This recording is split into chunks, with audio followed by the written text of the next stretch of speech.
চলো আজকে তোমাদের ঘটিদের একটা ভালো ডিশ দেখাবো। কী ডিশ সেটা তো হয়তো সব ঘটিরাই জানে, কিন্তু তোমাদের জন্য বলছি যারা যারা না জানে তাদের জন্য দেখাচ্ছি এই ঘটিটা কী খায় গরমকালে।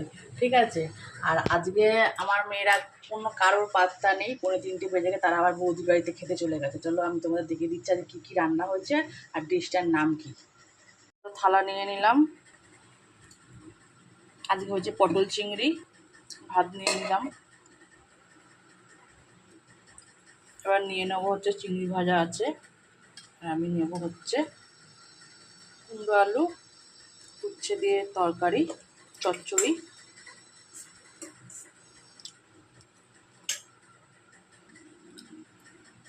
এটা সিপ আমার জন্যই করেছি। এটা হচ্ছে আম চিংড়ি।